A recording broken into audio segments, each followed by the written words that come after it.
시청자 여러분 안녕하십니까? 아침 한기입니다. 이번 편은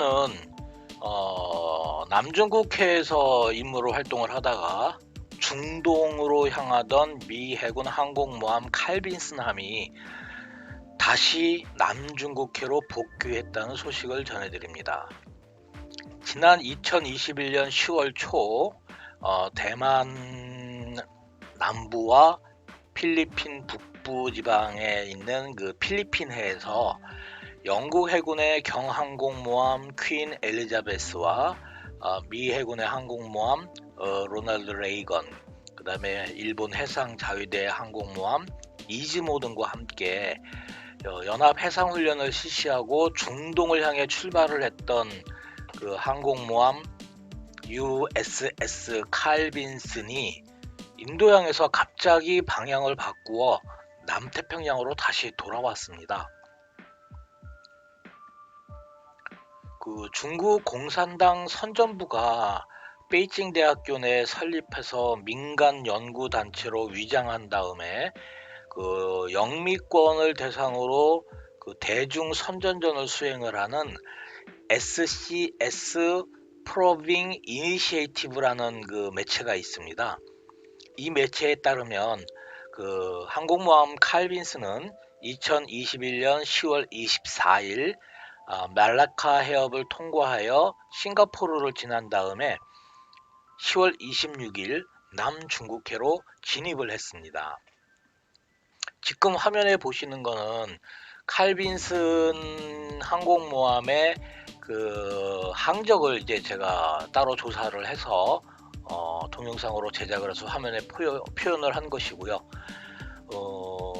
2021년 그 10월 27일 그 베트남 호치민시에서 약 한 580km 떨어진 라이플맨 뱅크라고 하는 그 해상에서 항해 중인 것이 최종 확인이 되었습니다.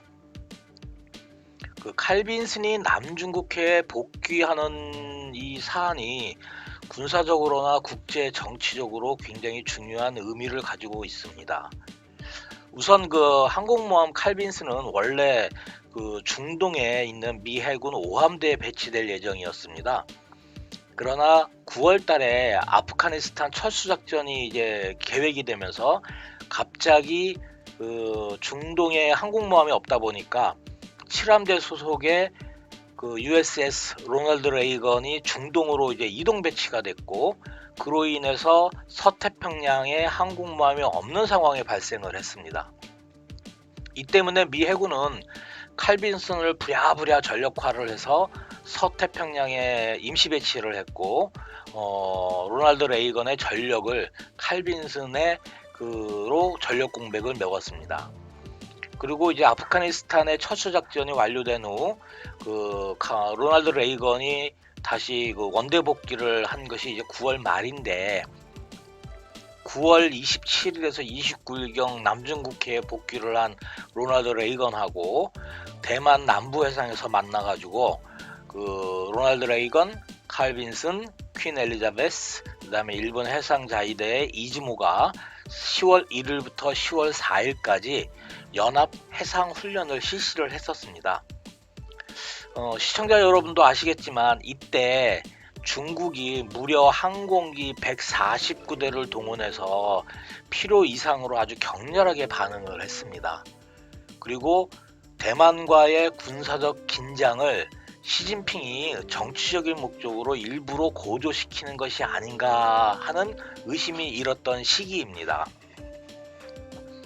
그 이후에도 중국이 대만에 대한 무력 그 시위를 지금 계속을 하고 있는 상황이지만, 사실 당시에 중국이 항공기를 뭐 149대를 동원을 해서 이렇게까지 반응을 했었어야 하는지 그에 대한 그 의문은 아직까지 남아 있습니다. 훈련이 끝나자마자 10월 5일 날 칼빈슨하고 퀸 엘리자베스는 훈련 해역을 이탈하여 싱가포르를 경유해서 인도양으로 진출한 다음에 10월 15일부터 18일 사이에 인도, 일본, 호주, 영국과 함께 말라르바 2021이라는 훈련을 진행을 했습니다. 그 말라르바 2021은 매년 실시가 되는 그 연례 훈련입니다. 그 현재 보시고 있는 화면은 10월 달에 극동과 아시아에서 벌어진 군사적인 동향을 제가 갈무리를 해서 영상으로 제작을 한 것인데, 이 영상을 보시면서 제 설명을 들으면 10월 한 달 동안 우리가 모르는 사이에 정말 엄청난 군사적인 행동과 그 긴장감이 있었구나라는 것을 이해를 하실 수 있습니다. 그 영국과 호주, 일본, 인도가 참가를 한 그 말라르바 2021 훈련이 진행되는 동안 러시아와 중국은 블라디보스토크 앞 해상인 표트르 대제만에서 연합 해상 훈련을 실시를 했습니다. 10월 14일부터 17일까지 실시를 했는데, 이 당시에 중국 해군이 대한해협을 통과를 했었습니다.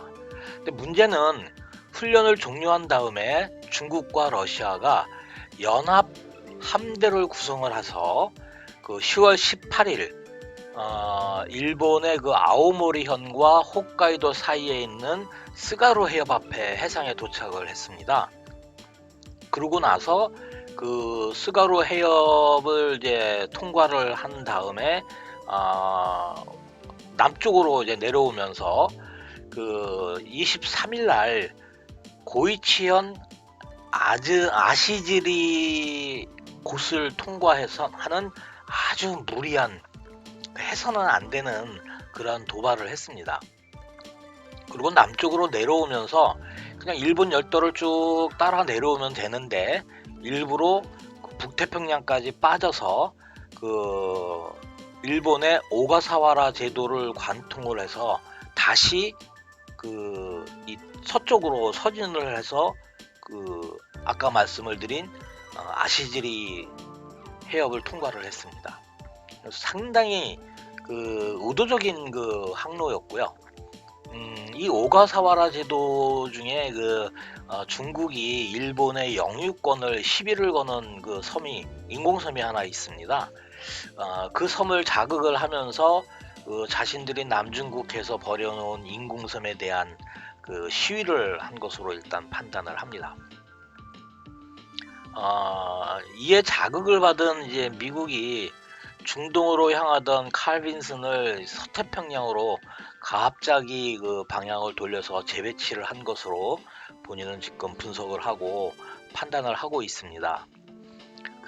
이 문제가 그 대한민국의 안보와 이제 왜 그 중요하고 연관이 되는지를 이제 지금부터 설명을 조금 드리면, 아마 연합함대, 러시아와 중국의 해군의 연합함대를 편성하는 것은 중국이 주도를 한 것으로 지금 중국 언론 쪽에서 나오고 있습니다. 그런데 이게 전략적으로 아주 치명적인 실수입니다. 중국과 중국 언론은 이로 인해서 자국 해군의 어떤 위상을 국제적으로 높였다라고 자랑질을 하지만, 러시아 해군이나 중국 해군이 그 일본의 스가루 해협을 전시에 통과한다는 것은 사실상 불가능합니다. 그 전시에 일본이 그 해협 전체를 기뢰로 아예 도로를 포장을 하듯이 기뢰를 부서를 해버리면 정말 통과하기가 불가능합니다. 그럼에도 애들 장난처럼 새를 과시한다고 스가루 해협을 통과한 것은 일본이 현재 주장하고 있는 군비 증강의 명분만 살려주는 것이고, 중국과 러시아의 실제적인 군사 이익은 거의 없습니다. 그럼에도 불구하고 이러한 그 도발을 자행을 했다라는 것은 글쎄요, 제가 생각이 좀 모자라서 그럴 수도 있고, 중국 군부의 깊고 깊은 이 전략을 저와 같은 사람이 이해할 수 없어서 폄하하는지도 모르겠지만, 그 정치적인 목적으로 군사력을 이제 운용을 하다 보니까 이런 어이없는 실수를 하는 것 같습니다. 시진핑이가 중국몽을 외치면서 어떤 중국의 자존심과 그 중국인의 중국인 내부, 중국에 살고 있는 중국인을 향한 정치적인 어떤 선전선동 때문에 이벤트가 필요해서 벌인 일일 수 있지만 군사적으로는 이런 짓은 정말 하면 안 되는 거거든요. 근데 문제는 지금 엊그저께 27일 날 그 유엔의 북핵 결의안이 이제 통과가 됐는데 당시에 중국과 러시아, 시리아, 북한 이 4개국만 반대를 했습니다. 이 4개국은 각각 다른 이유와 다른 목적을 가지고 반미 전선을 지금 강화를 하고 있는 상황이고, 미국의 입장에서 이 동북아시아의 러시아와 중국과 북한이 연합 세력으로 강해진다면 미국이 혼자 상대하기에는 상당히 버거워지는 상황이 옵니다. 일본이 도와준다고 하더라도 군사적으로 한계가 있고, 대한민국은 현 정권이 아주 이 바보 같은 짓만 하면서 어긋장을 놓고 있어서 불안하고, 대만 같은 경우에는 아직 군사력이 그렇게 충분치가 않은 상황이기 때문에 연합 세력이 강력해지기 전에 각계격파를 해야 된다라고는 사항을 모색을 할 수가 있습니다. 그래서 각계격파를 한다라고 전략적으로 결정이 되면 그 첫 목표는 무조건 북한이 될 겁니다. 미국이 러시아나 중국을 먼저 각계격파하고 북한을 맨 나중에 놓지는 않을 겁니다. 북한을 먼저 격파를 한 후에 고리를 끊고 그 중국과 러시아의 약한 고리 쪽으로 파고들 것이 전략적으로 추정이 됩니다. 이렇게 되면 중국의 자국의 이익과 시진핑의 정치적 야심에 의해서 진행이 되는 벌어지고 있는 이 동북아시아의 상황이 한반도에 불똥이 튀게 됩니다. 그래서 제가 시청자 여러분 아시겠지만 제가 계속 중국이 우리의 실질적인 적국이고 우리의 안보 위협이다라고 여러 차례 말씀을 드린 것을 기억을 하실 겁니다. 본인은 이런 상황들을 지금 우려를 하고 있습니다. 그런데 대한민국의 정치권은 대선 때문에 그런지 참 진흙탕입니다. 국민이라도 현명해져야 되는데 하여간 오늘은 여기까지 하겠습니다. 감사합니다.